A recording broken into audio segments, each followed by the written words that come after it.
Oh nanging prawadya bala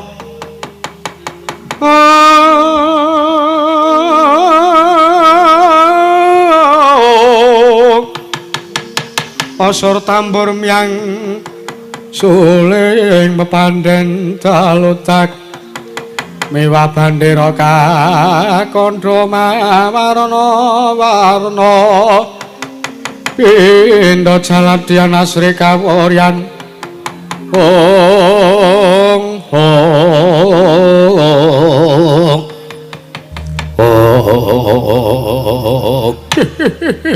adalah Paman Mati Arya Sengguni gawe sangganing para putra Sata Kurawa man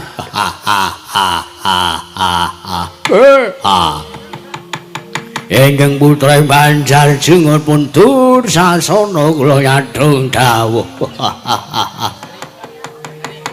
samangke wonten dawuh kados pundi saking ngersanipun Paman Mati Arya Sengguni kepareng kula nyuwun dawuh man kula nyadhong dawuh man wonten dawuh kados pundi kula nyadhong dawuh timbalanipun Paman Mati Arya Sengguni ngawe cangjaning Palacandra Kurawa mapananing alun-alun negaling Astina kula nyadhong dawuh mbok pilih keparenga madharing sabda pangandika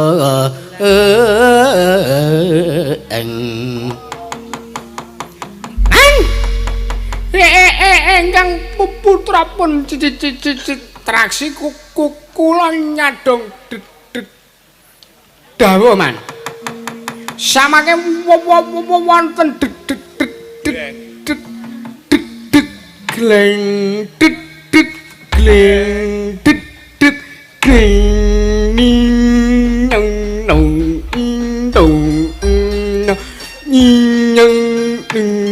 saking Kaka Prabu Duryudana samangke wonten gleng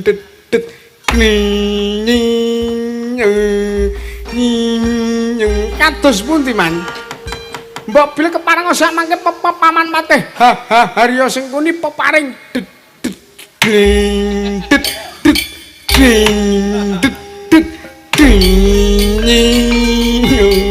kula kepareng kula nyadhong dawuhipun Paman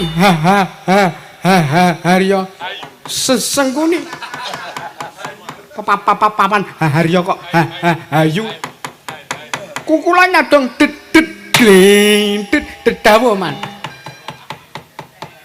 omongan karo Kurawa ki mah omongan karo wong kerawitan indile ana sing karo suluk le muni nggih man paling kula nyadhong dawuh kados pundi Paman Arya Sengguni paling ora mangke paling dewe nenyanipun Kang Bundra Paman Kang Putra pun soto nyadhong dawuh Paman antane Kang Putra pun Kartomarma nyadhong dawuh Paman Patih Arya Sengguni kepareng paringa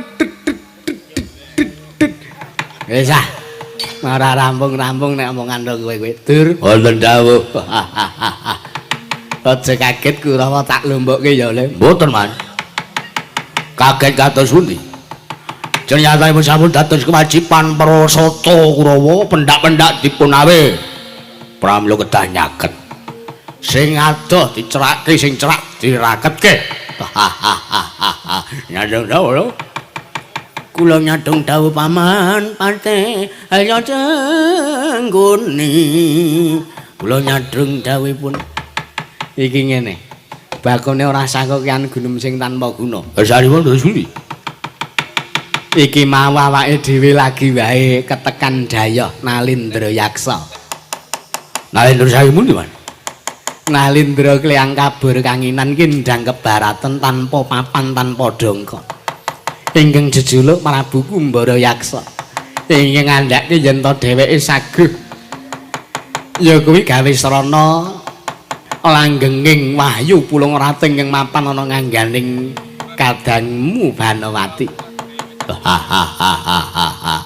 Dados niki wahyune ajeng dipeksa supaya tetep mapan wonten anggenipun Kakang Ratu Banowati. Iya mestine ngono. Sengara kelakon man. Tangeh kelakone cepak wurunge nuwun sewu. Ora kok jeneng elek-elek nang ngarepe wong akeh ning kula niki arep matur napa wontene. Kula arep matur kasunyatane, ngoten. Ora kok teges ngelek-elek niku mboten. Ning nuwun sewu. Wong sak jagat niki wis ngerti penonton semene mbane do ngarani Kurawa ki wong elek. Ngoten. Kurawa niku watake angkara budine candala. Dadi nuwun sewu. Ora kok jeneng kula ngelek-elek lho, Mas. Kula matur napa jenenge. Nek sampean arep gawe srana wahyu pulung ratu niku langgeng mapan tenganggane Kakang Mbok Dewi Banowati niku tangeh kelakone cepak wurunge. Dasarmu apa kowe ngomong kaya ngono? Nuwun sewu. Wadah wahyu niku kedah resik. Merga wahyu niku ngibarate banyu. Wong arep ngombe banyu wae kala mangsane gelasé kecemplungan laler, lalere dibuang sak banyune. Monggo banyu menika ibarate kaya dene wahyu. Lah nek adahe reget wahyune sengara gelem mapan ning jero wadah. Pramila niki mengene sampeyan arep gawe srana wujuding wahyu pulung ratu supados langgeng wonten manggaring Dewi Banowati kula kinten percuma. Sampeyan aja cocok kulina ngembe, aja cocok kulina ngempukke, watu ngatoske banyu. Jeneng wong lelakon ora ana sing ngerti. Sapa ngerti Kakang Mbok Banowati iso langgeng nampa wahyu pulung ratu.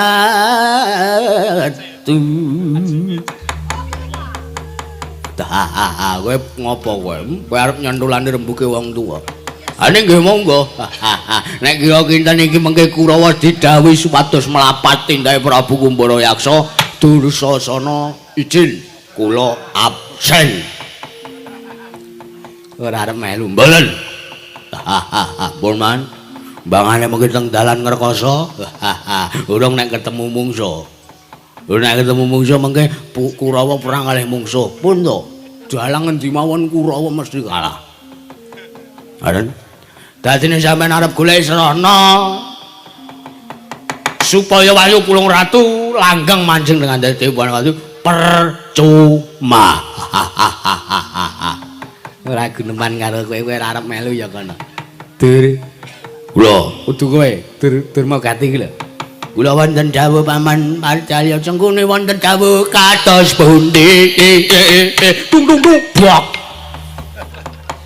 Edan cah kok le nyeni man. Kula niki caljana klawitan.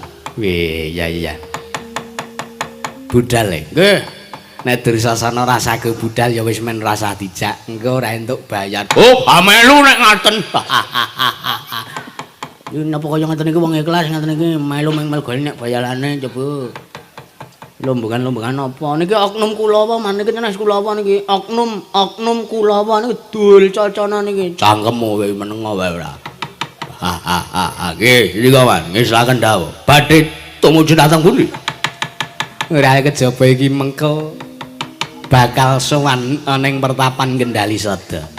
Merga dawing Sang Prabu Kumbara Yaksa iki mau yen to kepengin wahyu pulung ratu langgeng anggone mapan lan manjing ana ngangganing Dewi Banowati kudu bisa ngaturake wujuding bekakak sesaji kethek putih mangga ingkang bisa tata jalma. Kethek ingkang iso tata jalma ki ning jagat ki mung siji. Kethek putih sing iso omongan ki mung Kakang Anoman. Mari nuwun. Lha Kang Isaka kuwi Kurawa diketapake ngene. Kering lampit brungkat kimpul gajah gelar singa bareng. Gajah gelar singa bareng. Tumuju ning mertapan Kendali Sada. Kakang Anoman diboyong. Nek ora gelem diboyong kanthi srana apik, rudha paripeksa. Sediko. Aja angkatipun ingkang putra Purwosata kula bincang lawan. Ora ketang sambung kabar calak lintang. Satama boten dawuh. Kaki tabuhan bendene. Sediko. Nggih saken dawuh. Nyun pamit madal wasilan. Sing ati-ati aja kaya bocah cilik. Satama.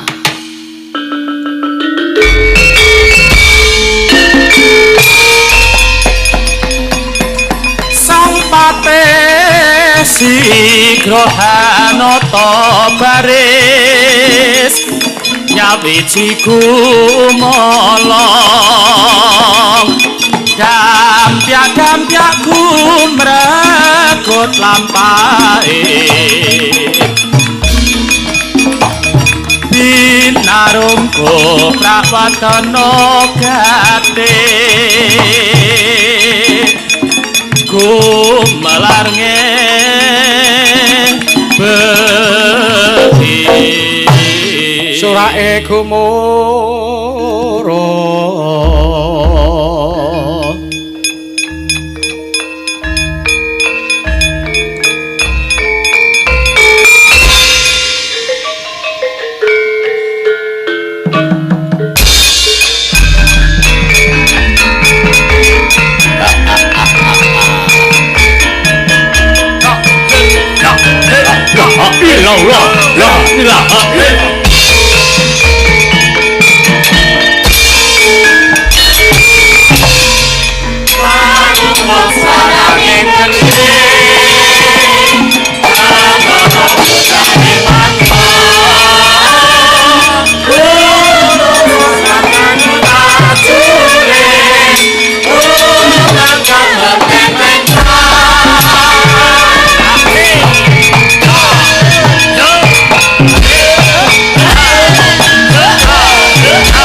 Bujleng iblis lanang padha cek kan Gece wali gece setan wali kubra para abdi prajurit kartu manggungan klonten dawuh Sinau sing majeng namung tiang tiga ning sanese do ngiyup ning nyata prajurit waduk linggih sembodo. Sinau sing ngiyup sak mangke tasih dipun dangu tasih mboten mendel teges nyauri. Ya. Kabeh cekething kula nedhawuh. Kowe aja kaget.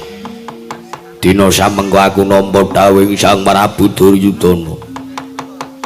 Lan aku wis kelakon suwita. Ana ngarsane Ratu Ngastina Sang Prabu Jaka Pitana. Dinampi ditampa. Bejo kewayangan syukur binagi sewu. Merga nuwun sewu sinuwun. Kula menika mangertosi kondhange Prabu Duryudana menika nalindrengkeng gampang dipun blithuk. Ya, Prabu Duryudana menika nalindra ingkang gampil menawi badhe dipun jlomprongaken wonten jurang kasangsara. Pramila samangke gandeng paduka Gusti Kula Sanata Sinuwun Prabu Kumbaryaksa. Keduga sampun saged mblithuk marang Sang Prabu Duryudana. Ha iki kula mangayu bagya. Ya, lajeng menapa inggih dados dawuhipun sinuwun? Mangerti ya. Aku kajibah satane aku dinawan ngupati wujuding Wanara Seta ingkang bangkit tata jalma. Lho, Wanara Seta ingkang bangkit tata jalma. Ya, badhe dipun menapakaken ingkang ora ana liya kejaba. Aku bakal gawe srana langgeng anggone Wahyu Pulung Ratu mapan ana anggane Sang Dewi Banowati. Banjur aku gawe pawadan yen to pancen Prabu Duryudana kepengin langgeng anggone garwane nampa kanugrahaning dewa ingkang awujud Wahyu Pulung Ratu kudu mbekakak wujuding kuwanda ya mbekakak ya sesaji wujude kethek putih ingkang bangkit tata jalma. Kabeh gadheng tak kira jeneng moro wis mangerteni sapa kewan yo kethek putih ingkang tak mestani iki. Iki lewat paling dawuh babagan Wanara Kusika Seta ingkang bangkit tata jalma tartemtu ingkang abdi pun kiapit sekething mangertosi sinten sejatosipun ingkang paduka mestani. Mboten sae jawi namung pandhita ing Kendari Sata iki pandhita ing Kundalini. Nika pun Begawan Mayangkara inggih Begawan Anoman. Yo, bagus, pinter kowe. Ya iki. Mesti mawon. Kula menika ngawula panjenenganmu sampun dangu. Kula nyumurupi kados pundi gethinge ngraos menawi kalian kethek putih ingkang namipun Anoman menika. Bener. Tulis samangke kados pundi dawuh paduka Sinuwun Prabu Kumbaryaksa. Sinuwun kados pundi dawuhipun kula mung kantun nderek. Nggih sinuwun kados pundi dawuhipun kula mung kantun nderek. Aja padha kirang gumuyu luwih dhisik sartane aja padha kokian gunem sing tanpa guna. Ternyatane iki mengko yen tak aku kelakon nyembadane apa kang dadi dawuh Sinuwun Prabu Jaka Pitana. Mesti awake dhewe bakal antuk ganjaran ingkang sakmurwat kelan apa kang Gusti tindake. Kula semedya nampi. Kula semedya nampi ganjaran saking Sang Prabu Duryudana. Nanging aja kira gumuyu. Yen kowe pancen sumedya nampa ganjaran saka Sang Prabu, kowe ya kudu saguh nyembadani lan nyendikani dawuh Sang Prabu Duryudana. Israken dawuh. Lajeng mangkatipun ingkang abdi keprajuritan sak mangke minjang napa? Lajeng mangkatipun ingkang abdi keprajuritan minjang napa? Lajeng mangkatipun ingkang abdi keprajuritan minjang napa? Ora ketangi sambung obor cala lintang tumuli budal dina iki. Ndak wenangake ngandhe wadya bola gelar sepapan. Kerek lampit perungkat kimbul gajah gelar Singobara.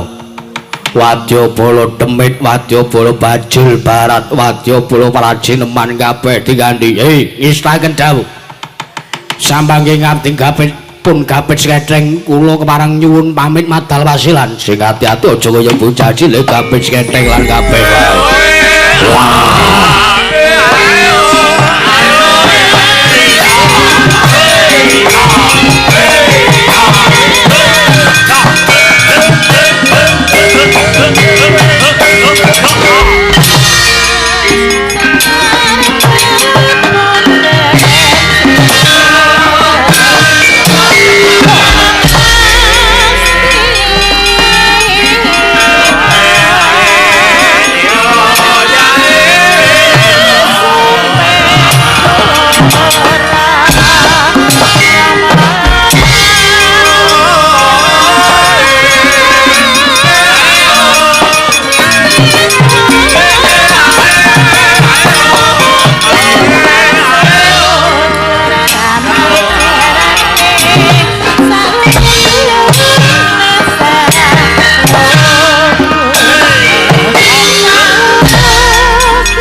Wah, nyantol.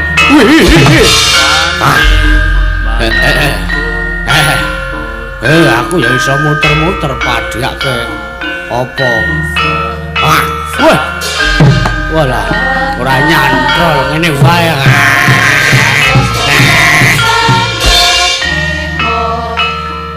Ya,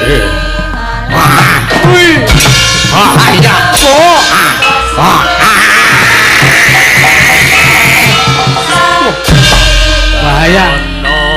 Nek Leno iso ngenengi mata. Duh. Oh.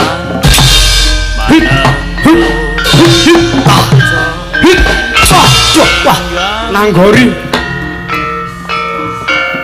Aku iki buta awakku lemu nek rasane.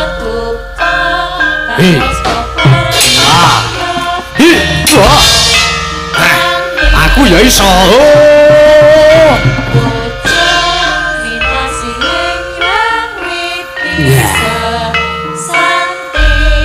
Một làm lại nhạc nhạc nhạc nhạc nhạc một nhiều một nhiều nhạc nhạc nhạc nhạc nhạc nhạc nhạc nhạc nhạc nhạc nhạc oh anh à oh anh hi anh à oh hi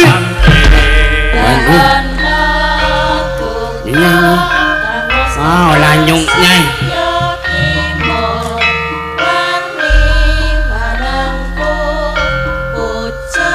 Betul aja lagi ni. Asyik dia, asyik dia dah. Dah pagi dah, dia pagi dah, dia dah asyik. Asyik dia, dia tak asyik.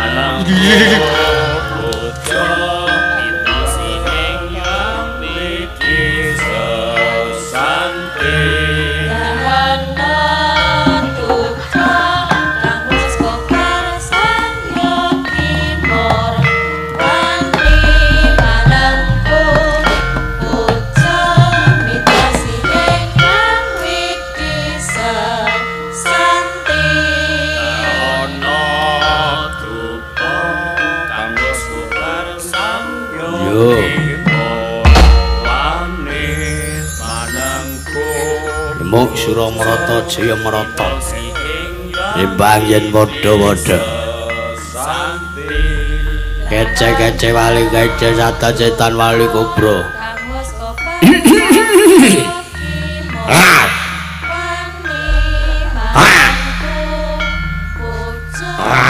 ayo beduke ji loro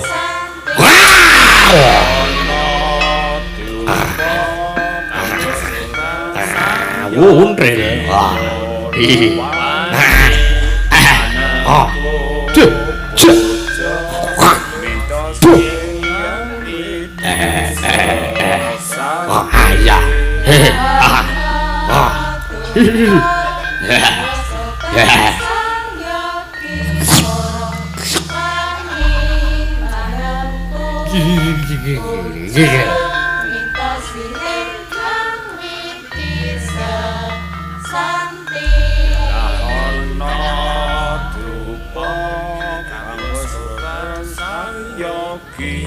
ayo angan ditinggal ora ana sing ninggal jeneng rombongan iki ya mung nek ana rombongan sing turu rasa dinahi amplop wayah nyambut gawe turu aku memeng opene wadyabala ngono mengentek-enteki jatah pangan ning ya ora apa-apa hitunge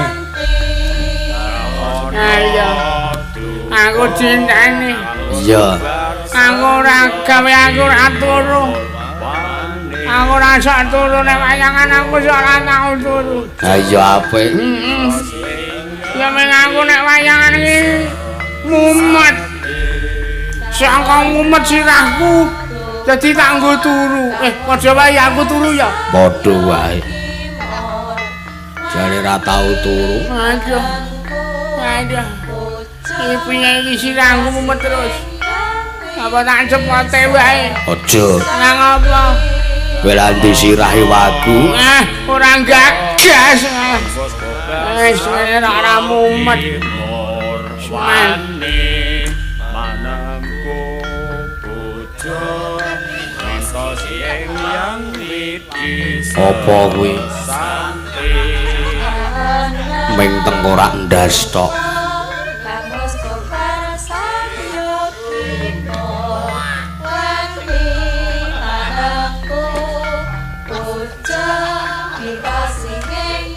wah sing rebab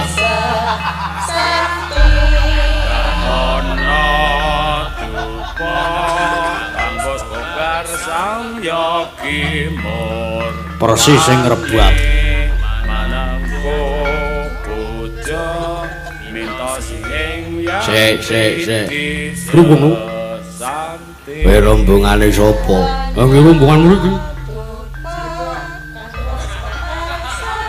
udutmu kok udut murah rombongan kene iki udute larang-larang kowe arep melu rombongan kene kok udutmu murah Bali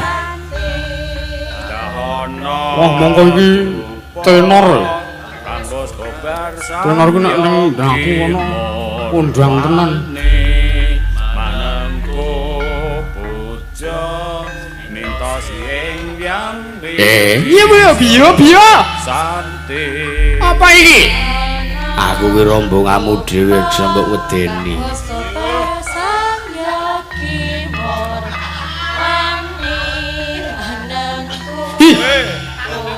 apa to rombongan dhewe kok aku ki wis duwe bojo andi bojomu Mas Gus ana ndi rombongan ojit aku seneng arep ya seneng mburi Mas ngene Mas ngopo ana sing ngiri godho karo aku ana sing ngomong ndasku piye minta sing yang widi sapa kuwi menungso kuwi demit kok menungso iya demit ngemot sirahku sirah tenan bodu sirah tenan bodu sirah apa aku pengen tuh sirah demit ora tatanan gue panggepe omo kowe ngiri godho karo bojoku ngiri godho karo bojoku ngiri godho karo bojoku ngiri godho karo bojoku karena ora tak kiri gedene wong ngocor kowe kuwi ayo budal ya Mas yo ayo manggepe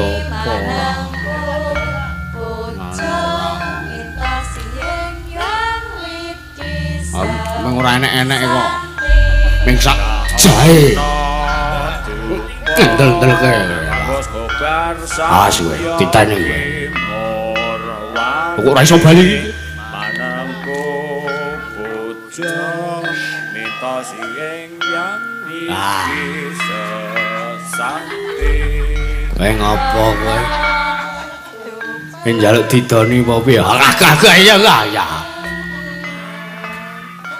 rombongane sapa rambangana masalah beranjang bronjong beranjang arek ganti kala kata patah cara Arab tangga tambal ban tambal ayo tambal ban dada bakaka sasaja sesaji tumbal begaka ono syarat apa kudu wani salto apa syarat apa kayak apa syarat apa kayak apa ada wangan belas kawa karep Arab tetep makelar wayaga karep Arab kapaya bajangan kawa asa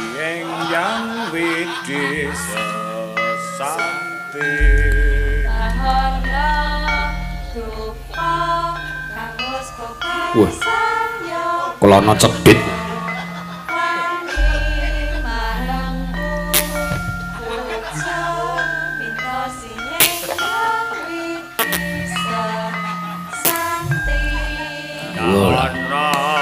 RT ngentutan. Kene rapat piye kowe? RT gendung. Manangku puja minta sieng yang widisa santi. Piye? Culi. Apa? Culi. Culi. Ya.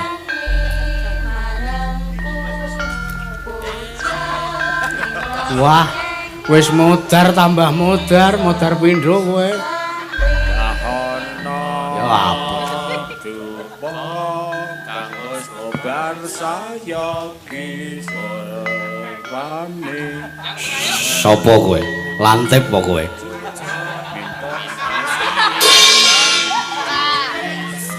Turu kono, sesuk nyompiri bis. Klitian cah cilik ora. Ngene-ngene akeh yo rombongan. Wayah nyambut gawe aku yo nyambut gawe. Ngene kok ora. Wes, ngarep nyambut gawe yo nyambut gawe. Heeh. Ora kena nakal. Ora. Sindene ora entuk turu suwi. Ora. Ngene ora. Bos kobar sang yogi. Tumben ngene ndase kaya unde-unde. Manangku puja Si ana neh ora e.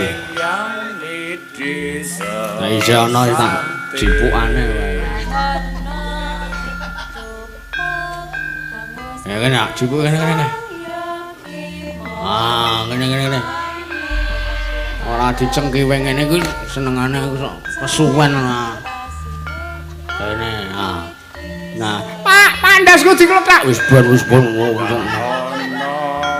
Wah, ora kesuwen kok sengit aku. Nah, kene. Nah. Mah kaya eskavator iki. Sentak.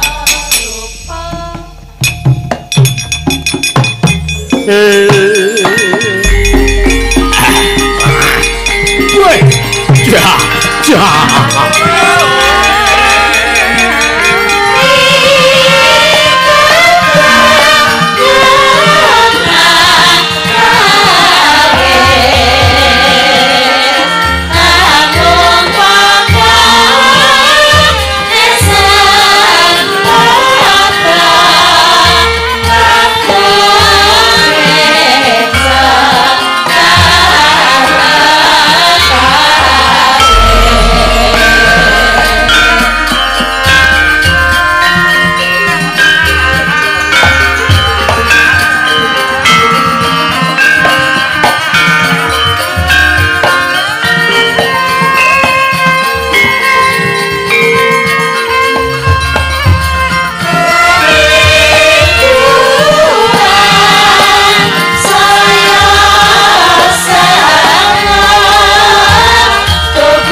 Nuwun sewu. Saya lepat aturipun ingkang abdi pun senggono. Sinuwun. Ing abdi pun Anoman tadah wadana. Kula nyuwun pangapunten. Saya lepat kula diageng pangangsami wondene anggen kula nampi rawuh paduka sinuwun. Inggih Sang Nata, sinuwun ing Mandura, inggih sinuwun Prabu Baladewa. Wonten ing Padepokan Kendali Sada inggih pertapan Kundalini. Kamangka kanthi kawontenan ingkang sarwa-sarwi nguciwani sinuwun ing abdi pun Anoman inggih senggono kula nyuwun pangapunten. Jayatanipun kula menika benten kelawan jalma limrah. Kula menika wujuding wanara, kula menika kewan sinuwun. Pramila kawontenan pratapan ingkang kados kandhang menika kuwi sampun limrah.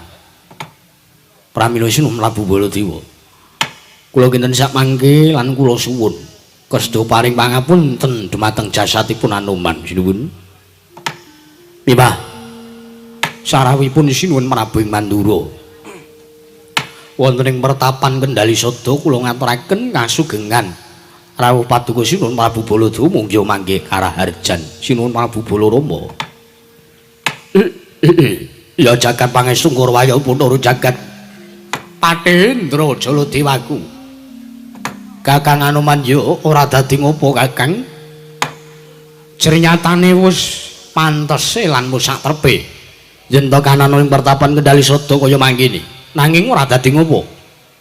Senajan to nuwun sewu wujudmu kuwi wujud wanara. Wujudmu kuwi munyuk, wujudmu kuwi kewan. Nanging wong arep ngangsu kawruh, wong arep golek ngilmu, wong nyecep ngilmu kuwi ora nyawang marang sapa ingkang disuwuni ilmu. Ingi. Nanging mung nyawang marang sepira gedhe lan pigunane ilmu kuwi mau. Mula kang saka kuwi Anoman. Aja kok duweni rasa, banjur Kakang Anoman duweni rasa wedi sartane duweni rasa isin merga sangka wujudanmu ingkang nuwun sewu kaya mangkono. Ih, mboten sinuwun. Dinyatanipun anggen kula gumelar wonten ing Madyapada menika kula namung satuhu nglampahi darmaning ngadil menapa ingkang kedah kula lampahi lan menapa ingkang boten kepareng kula lampahi dening Gusti sampun dipun damelaken pepalih. Pramila anggen kula gesang wonten ing Madyapada menika cekap sak madyanipun ngimawon. Bagus, Kakang Anoman yo. Sabanjure anggon Kakang Anoman bagek kelawan sawani Baladewa ing pertapan Kendali Sada. Kakang Anoman, sowan krana ngangen swiji apa? Sowanku Rahayu adosa Kurupita, caket mring Karaharjan. Ya mung aku ngaturake basaku katur kunjur kersane Kakang Anoman. Lho mangke riyin. Paduka menika Nalindra teka ngaturaken bekti kelawan ingkang abdipun Anoman, dosa lan walap menapa ingkang badhe sumandang dhateng gesangipun Senggana sinuwun. Kakang Anoman wonten dawuh. Ora kok teges kepiye-kepiye. Jernyatane mung nuhune kelawan yuswa lan sak trepe. Baladewa kudu ngaturake sembah nuwun saring Kakang Anoman. Jernyatane aku tinemu taruna, banjur Kakang Senggana kuwi tinemu werda. Mula kang saka kuwi tak jaluk kanthi banget sembahku tanpa nono, Kakang Anoman. Matur sembah nuwun.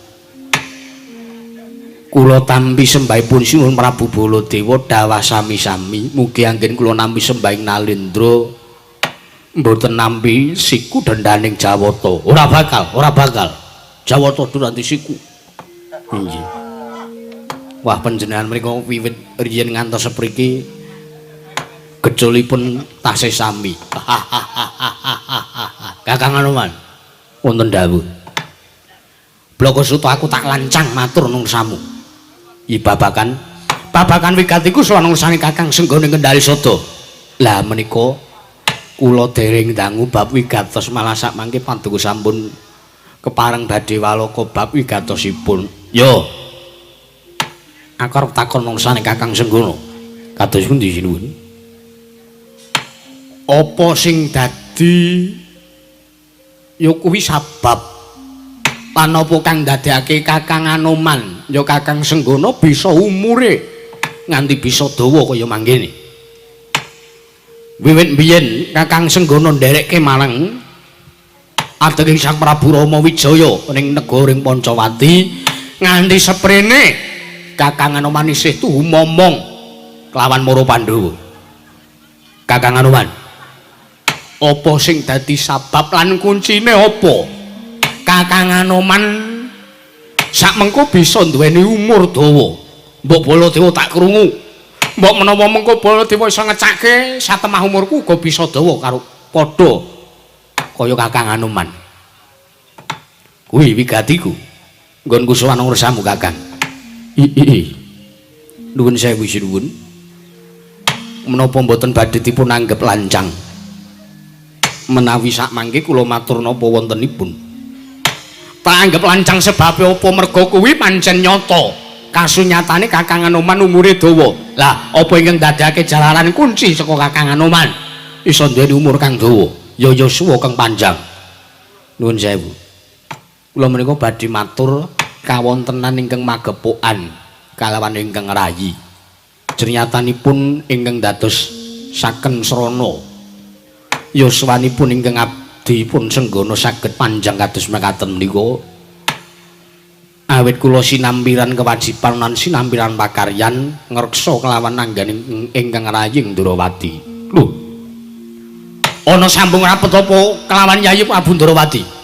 Nuwun sewu, kula sekedhik badhe nyriosaken rikala semanten kula nderek lan kula siwita ngersaning Sang Prabu Rama Wijaya menika kula mboten maligi suwita ngersaning Sang Prabu Rama nanging kula ugi suwita wonten ngersanipun Sang Hyang Bathara Wisnu inggih Sang Hyang Bathara Suman. Kamangka Sang Hyang Bathara Suman menika dewaning kabagyan lan dewaning ngandum katentreman. Lah ingkang abdi pun Anoman sinambiran pakaran sinambiran kewajiban dening para Jawata ngreksa marang yuwaning Sang Hyang Bathara Wisnu. Wonten pundi-pundi papan sampun kabiyawaraken lan sampun dados pratandha bilih pasanganipun Wisnu menika mboten sajawi namung gembong mangliawang nggih pun Anoman menika. Pramila sakmangke mboten kateges kula lancang anggen kula saged nggadahi yuswa ingkang panjang menika inggih awit saking keparenging dewa Sang Hyang Bathara Wisnu ingkang sakmangke tasih mangeja wantah lan taksih manitis dhateng anggenipun Sinuwun Prabu Ndrawati. Mriku sinuwun kula kinten ingkang dadosaken jalaran lan sabab kula saged menika nggadahi yuswa ingkang panjang. Criyatanipun menawi kewajiban kula sampun cetha bilih kula kedang ngreksa kalengganing Sinuwun Prabu Ndrawati pramila kula mboten saged menawi tebih saking kawontenanipun ingkang rayi Sinuwun Prabu Ndrawati. Kula kedah tansah ngreksa lan kula kedah tansah njagi dhateng kalengganing Sang Hyang Bathara Wisnu inggih Sang Hyang Bathara Suman sinuwun. Waladala. Yo Kakang Anoman yo walai dan jebul kuwi ingkang dadi kunci lan sabab muring Kakang Senggono bisa duweni yuswa ingkang dawa. Inggih. Lah nek ngono saiki aku arep takon. Inggih. Babakan menapa sinuwun? Aku arep takon babakan adikku Ndrawati. Aku mung arep mbalekke atur ya ngendikane Kakang Senggono ingkang ngandhakake yen to Kakang Anoman bisane duweni yuswa ingkang dawa kuwi disababake saka nggonmu duweni pakaryan lan sinambiran kewajiban kudu ngreksa marang kalunggane Sang Hyang Bathara Wisnu. Aku tak takon karo kowe Kakang Anoman. Lumrah yen to Kakang Anoman kuwi tansah ngreksa marang kalunggane Sang Hyang Bathara Suman kudune mangerteni Sang Hyang Bathara Wisnu saiki lungguhe ana ngendi?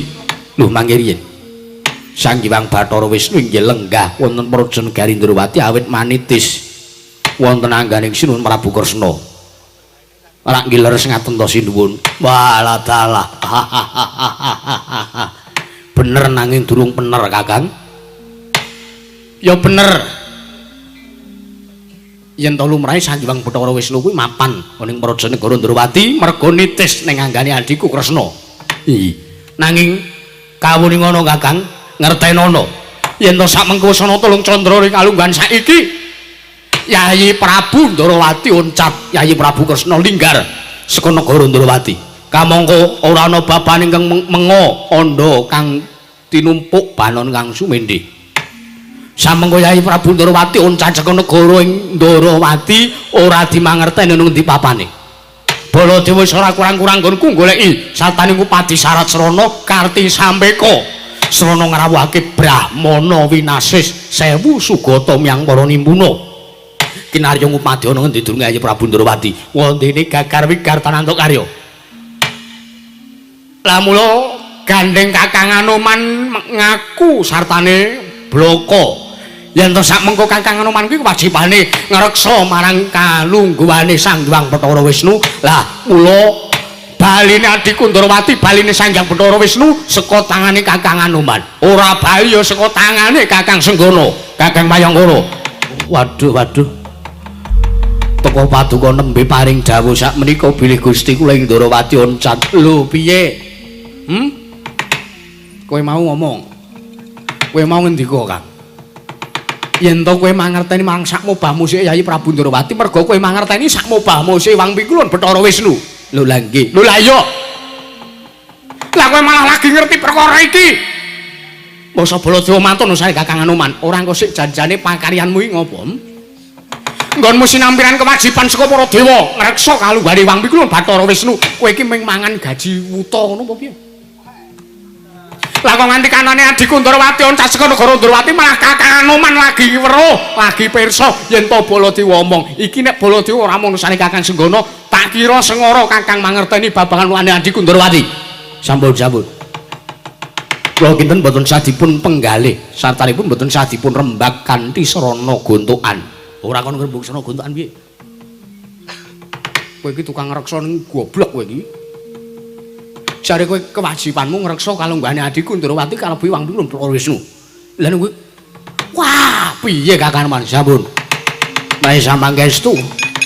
Paduka sinuwun mandura ngersakaken konduripun ingkang rayi, monggo sak mangke kula dherekaken. Yo. Janji ora iso nemokake canggamu ingkang dadi jole. Sampun. Monggo kula dherekaken sinuwun.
Latala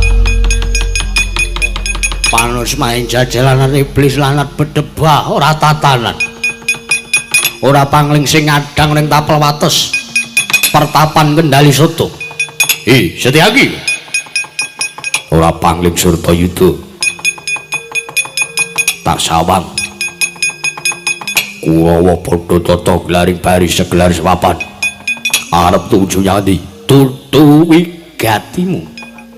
Malah aku sing arep takon karo kowe. Kowe mapan ning kene, mapan ning Kundal ini, mapan ning Kendali Soto. Wigatimu apa? Tutu wigatimu. Walah bedhes.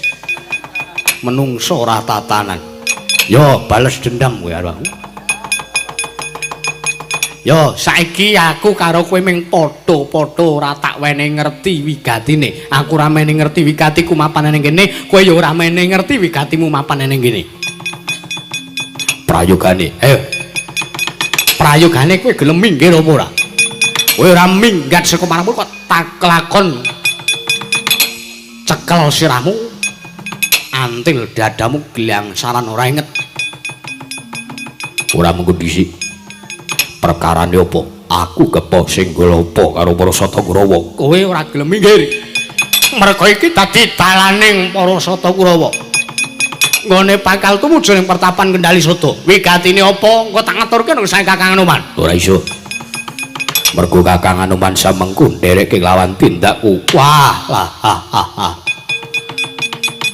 iwak kecemplung wuwu kutuk marani sunduk kowe warep yo ibarat merangi tatal grajiawu cetha kowe mbanjut ora manut kang dadi atur Surtayuda ora dadi agi bareng apa ora minggat saka pengarepanku lakon ning kene marganing matimu babu arep apa ora bakal tak tinggal sejanggahun jatuh lena pangendamu rak candhak siramu taun-taun nyawamu ning kayangane Bathara Yamadipati modar tenan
Maju sithik.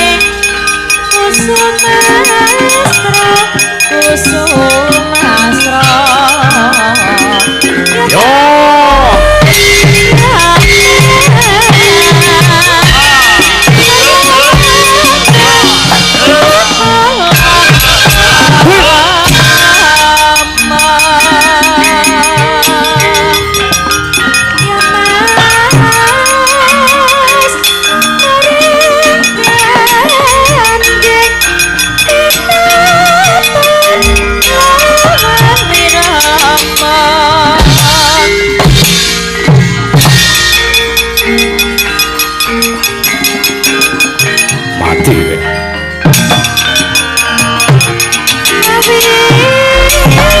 Edan yang ligo goto wesi kuning mar yo oh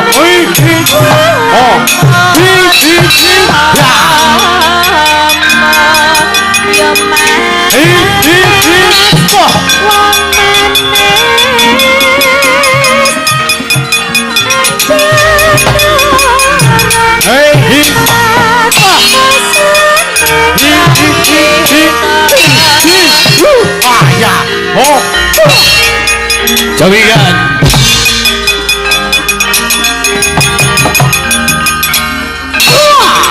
mati kowe jar kowe yo jar woi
mengarep modare kok kopian perdondi sampean. Cah kurang ajar kowe. Nibake gada sageleme dhewe. Dede kula man. Sing nibake gada senes kok ingkang putra pun serta yudha dede. Terus apa anake donga kowe? Sing eneng tapel wates perang gedebukan ki mengko. Kowe perang karo sapa? Padha-padha le kura mbok yo rasah Do gelut. Nek eneng perkara ki dirembug sing apik-apik. Eneng perkara apa? Perkara wedokan. Dede. Sampeyan kok sing digagas ming perkara niku mah. Wonten margi pinanggih kalian Setyaki. Apa? Wus. Setyaki. Nggih, Man. Kowe kok iso ketemu karo Setyaki? Kirangan. Piyambake kula takoni mboten purun bloko jalaran kula ugi mboten purun bloko. Bagus. Kowe ora sah bloko. Nek arep Setyaki bloko ya ben bloko, nek ora gelem bloko ya wis. Ha iki. Kowe perang karo Setyaki. Iki. Kula badhe pinanggih kalian Kakang Anoman mboten dipun parangaken kalian Setyaki. Ya mokal wong ketok saka raimu ki rai-rai niat elek. Oh iya. Wis kana mundur. Kira-kira kowe ora iso merantasi ben liyane wae. Oh iya. Nek ngono kowe gandeng perangmu kalah tur perangmu elek. Engko amplopmu dikelongi 500. Waduh mboten saged, Man. Sisa wae. Nggo nyangoni sing nyelentrem kuwi. Mang Sukir, Man, kula sing maju. Sapa iki? Kartomarma. Ya, kena maju kok.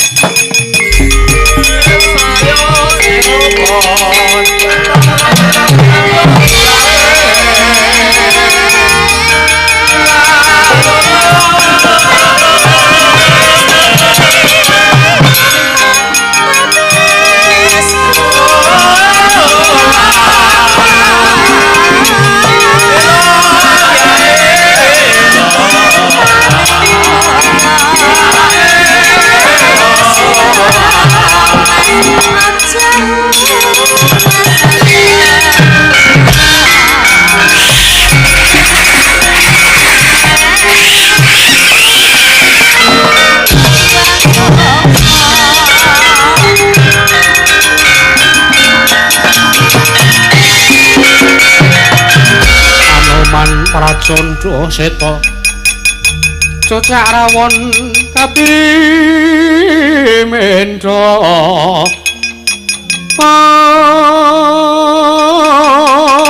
pong senggana danu prawata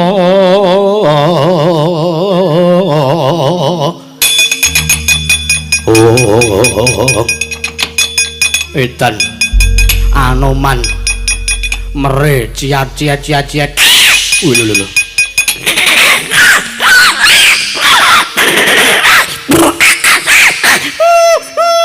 Sabar to rotomu. Aja birahi kaya ngono kuwi. Perange nganggo rasa, nganggo tatanan ciat. Iya, wah jan. Murang kali nyemelangi kowe iki ora senengane ora. Ayo Kartomarma apa apamu yo. Kowe ora gelem tumungkul ngersane para Sata Kurawa, lakon mati dening aku tadi Kakak. Kowe dhisik sing mati dening Anoman.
Edan.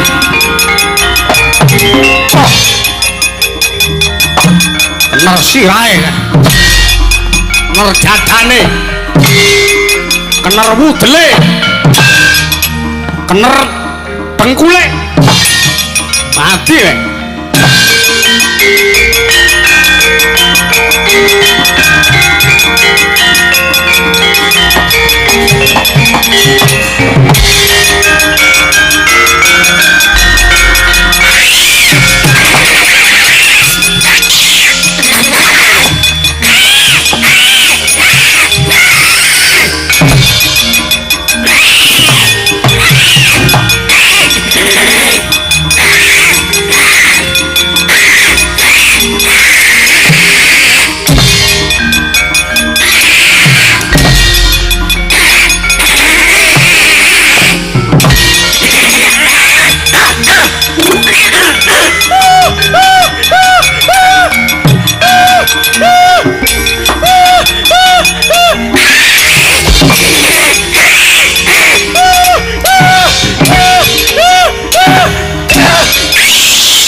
Modiarane. Terus projo kamar. Oh. Besret. Apa iki? Wah. Wah, nekku dhewe.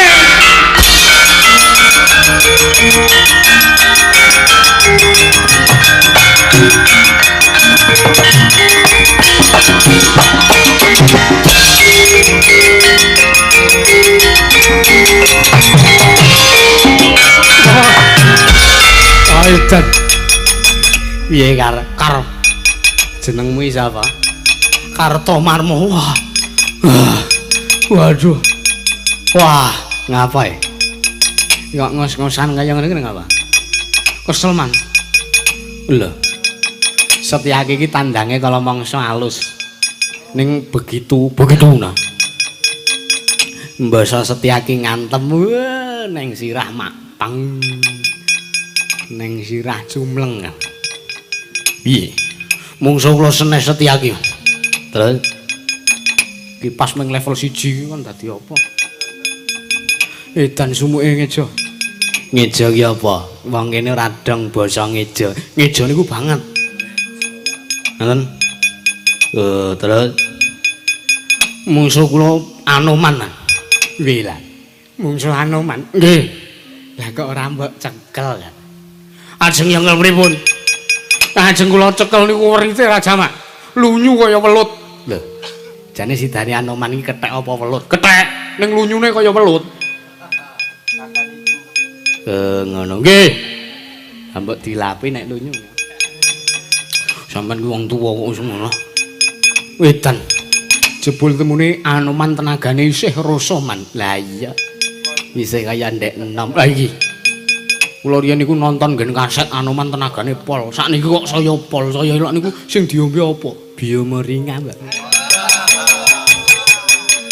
Sampeyan ki senengane kok ora isih wong tuwa kok tidak. Kana mundur. Memang nyekel ketheke kok ora iso nggih, Man. Kula sumanggak ki. Waduh. Mengene mboten pados serayan liya.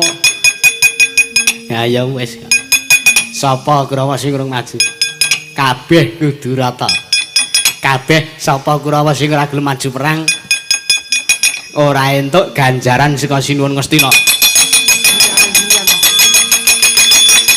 Kula ajeng maju kula ajeng. Kok ajeng iki ajeng maju. Pundi enten paperangan? Pundi sing enten perang? Diane dan pundi sing enten perang, Mas? Mbasa ngomongke ganjaran ki kok do gembruduk ra. Nek aku ora omong kaya ngono paling kowe ora gelem maju. Aku omong kaya ngono ki ben kowe do gelem maju. Wah, nggih mpun karepe pripun ana. Ngapusi bocah cilik senengane ora. Cit. Kula. Heeh. Maju rene kene. Aku arep omongan karo kowe. Apa pripun ae? Neng kana ning mungsuh loro. Sinten? Siji Setyaki, loro Anoman. Kira-kira kowe wani temandang apa ora? Sampeyan kok dedet gleng dedet gleng dedet. Wis senengane ora.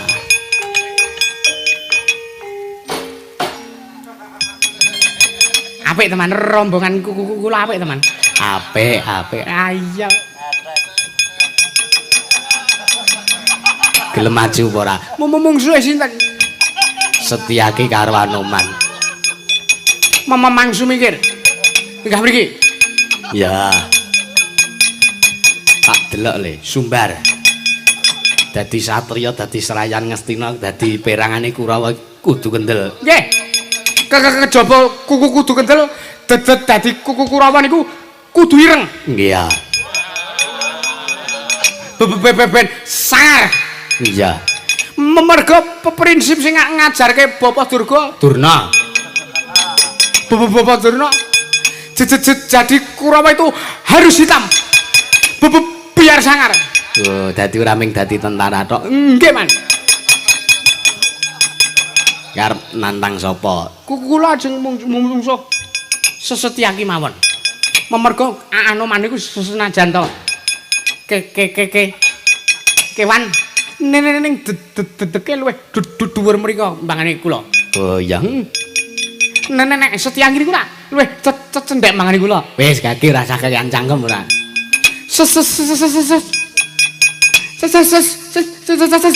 Setyaki. Citraksi Odong Parat. Kowe arep wani karo asu aku. Kowe iso mundurke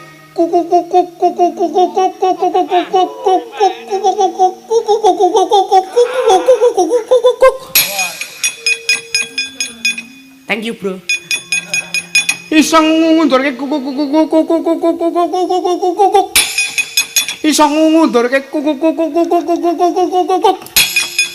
iso ngundurke Bapak mboten sasida perang man. Kula nganti bebetmu teh. Karo awak kula dhewe kula niku gagap. Arepmu piye?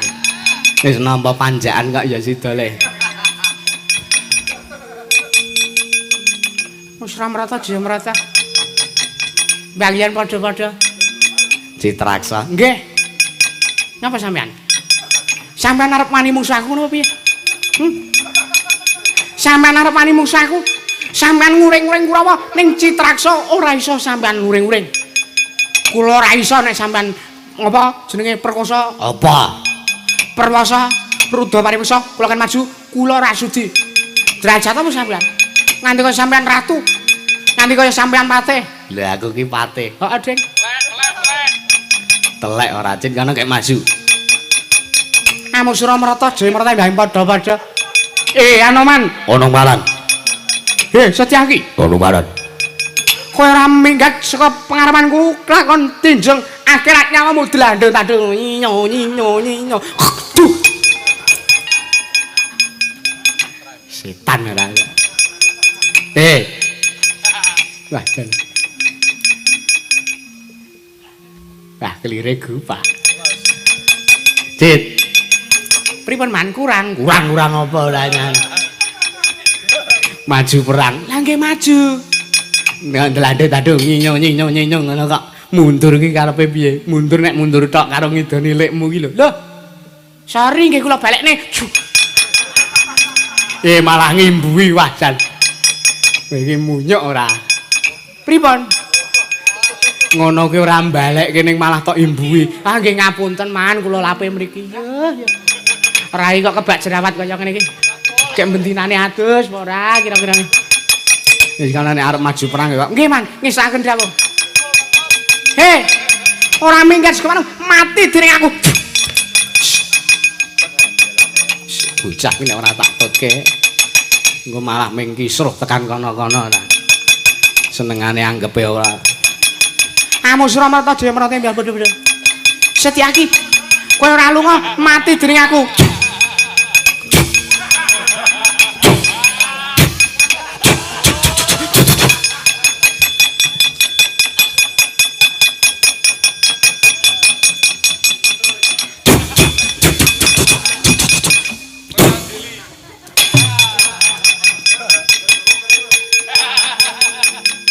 Matur nuwun aku tak belani le. Cami-cami man. Wah telek ya ora. Dur. Age wae tumanjang man. Rumangsane kok Kurawa 100 ora ning sing iso nyambut gawe babar blas. Halo.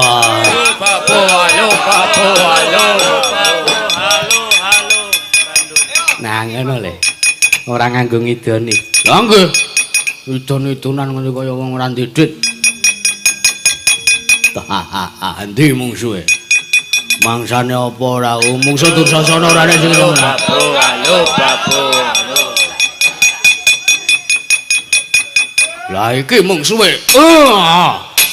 Mati kowe. Anggepe apa? Nyambut gawe iki ngene iki. Halo Babu. Mangsane apa? Kene kowe. Pit.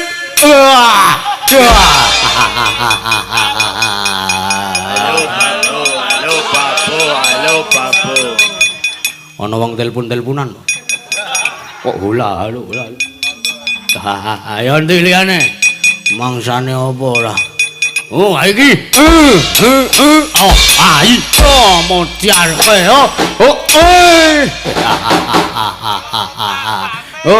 Banting keplak. Banting keplak. Tak banting, tak keplak, tak blintir. Pengkal. Halo Babu.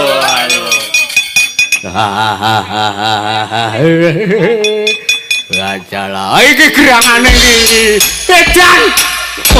Modar ora kowe ngene. Lho. Apa kowe mau? Waduh. Nungso ora tatanan. Anggepe apa? Baladewa kok dienggo dolanan.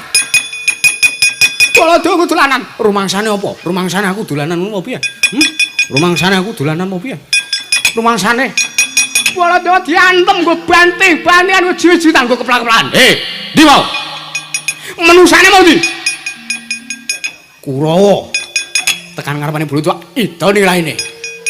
Idone ya idonono. Sopo iki? Aku tuwang. Kowe sing banting aku mau. Aku watu wae. Aku wit aku. Kowe sing mau ngantemi Baladewa. Ya ora? Marep rene. Aku watu, kowe watu ngono. Iya. Watu kok ngadeg njenjreng. Berarti aku uwit. Uwit kok iso omong. Waduh, konangan iki modar iki. Arene. Dursasana. Aduh, modar tenan iki. Waduh, untung angsuran wingi wis tak bayar. Dadi upama modar iki modar dalam keadaan angsuran sudah terbayar. Kula Koko Prabu. Kowe mau sing ngeplak aku.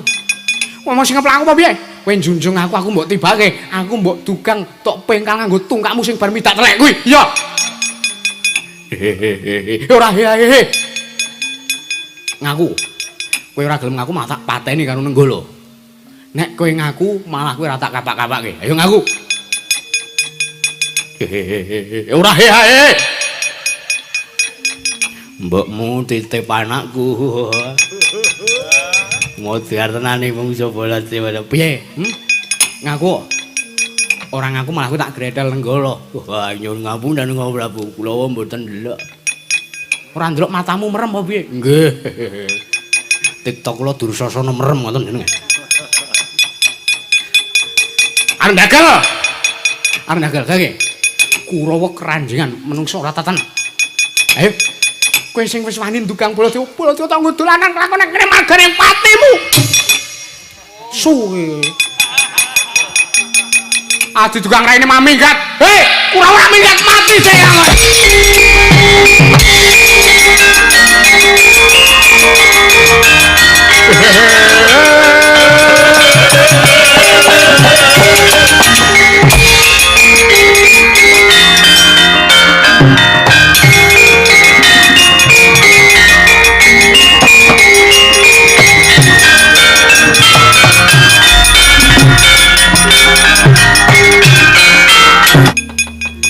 Das pundi nggih? Kula sawang sajak Kurawa kacipuat. Mengsah pun Anoman. Paman Pati Sengguni aja walang ati. Yen to Kurawa keduga ora bisa ngrangket marang Anoman. Sawangen ora nganti telung kedeping paningal Anoman kuandane tak bobong Pati Sengguni.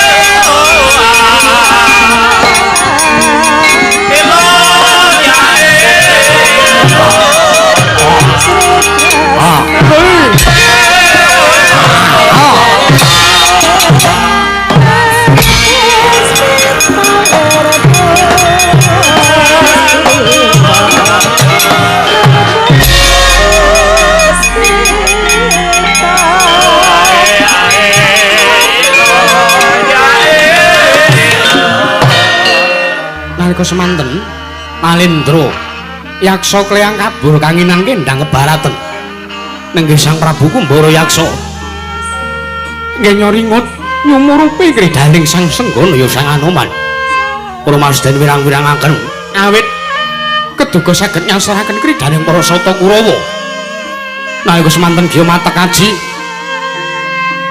dayaning karosan Sang Prabu Kumbara yaksa ngedalaken daya kemanden ingkang aran Jaring Pangracut. Nalika semanten Jaring Pangracut den dalaken medal saking Kanjeng Gelung. Kanjeng Gelung Sang Prabu Kumbara yaksa nempuh dirgan lara. Mulat Ari Sang Senggana ingkang nyumurupi bilih ugi datan pangling wujuding ngaji Jaring Pangracut kagunganipun sinten? Wekasan melajari Sang Senggana, melajari Sang Anoman. Nanging eling-eling pusaka sekti kalintang jayaning aprang wujuding Jaring Pangracut. Nadyan ngantos lak-lakaning mega. Teka saged kecandhak dening wujuding Jaring Pangracut nalika semanten Gya kagyat Sang Senggana ya Anoman.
tanpa sukma. Yo Hanuman, kowe mati. Tak perstekke kowe modar tenan Hanuman. Kowe mati mungsuh ajianku ya aji jaring pengrajut. Hanuman, kandamu tak aturake siswa Gusti Hanuman.